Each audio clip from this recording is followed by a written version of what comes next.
country folk informed with news of their locality and integrates their varied lives into a strong community who tells them what they want to know, from births and deaths to footy scores.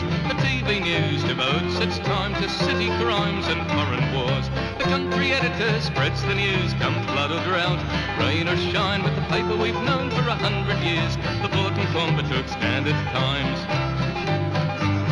If you want to buy a house or a tractor, a crossbred ewe or a bantam chook, or find out what happened in town last week, Standard Times is the place to look. The country editor spreads the news, come flood or drought, rain or shine, with the paper we've known for 100 years, the Boort and Quambatook Standard Times. He reports the news and writes editorials, sets the press, types copy and more. The country editor does the lot, even makes the coffee and sweeps the floor. The country editor spreads the news, come flood or drought, rain or shine, with the paper we've known for 100 years, the Boort and Quambatook Standard Times.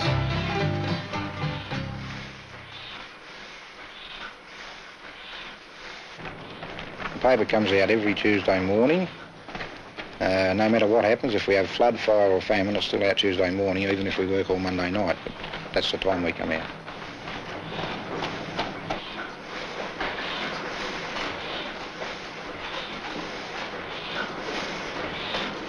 The staff is not very large. It's myself, of course. I've got a partner, Len, my son, Rodney, and my wife, Jean, works there most days through the week.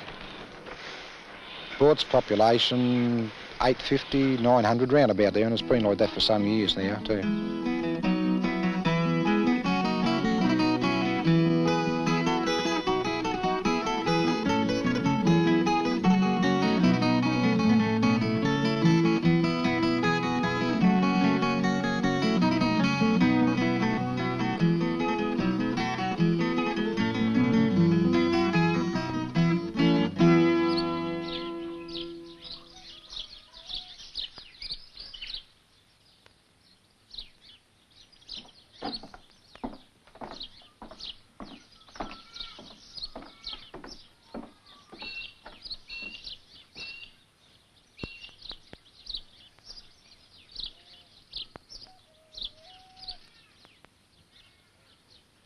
I was born in Quambatook, which is 26 miles north of here.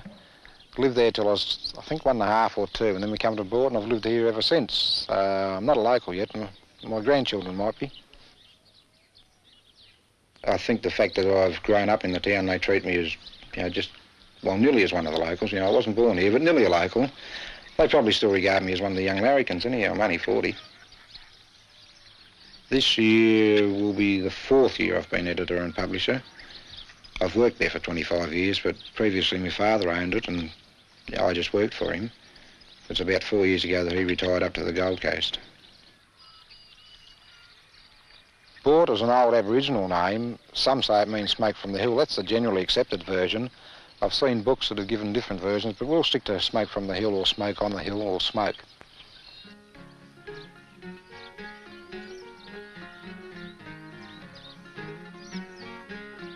The first white man through the district was Major Mitchell in 1836. He didn't actually come as far as Boort, but he wasn't very far away.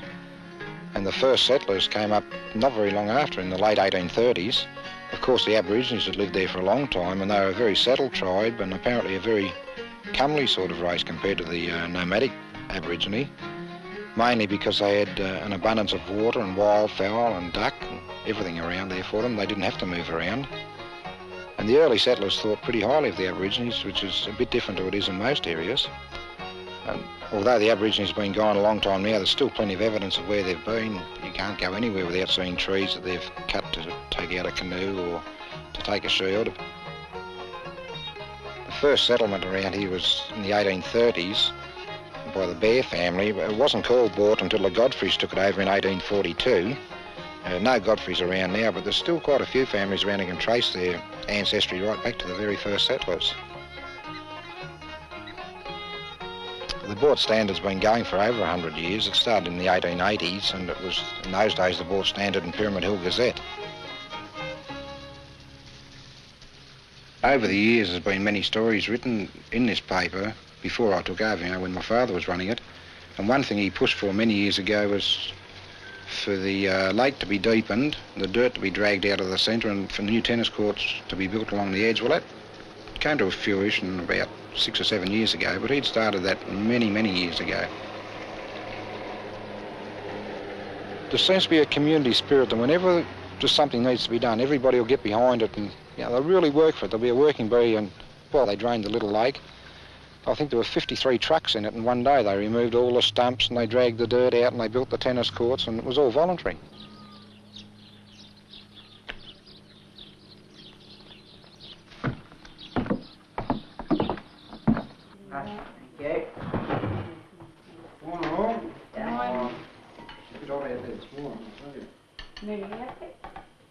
I work at the Boort Hospital 2 shifts over the weekend. We seem to be coming and going, so when he's coming I'm going, or when he's going I'm coming. And I hope that within 12 months that I can give up the hospital job and that we can sort of settle down to him doing his job and me staying home and just doing the office.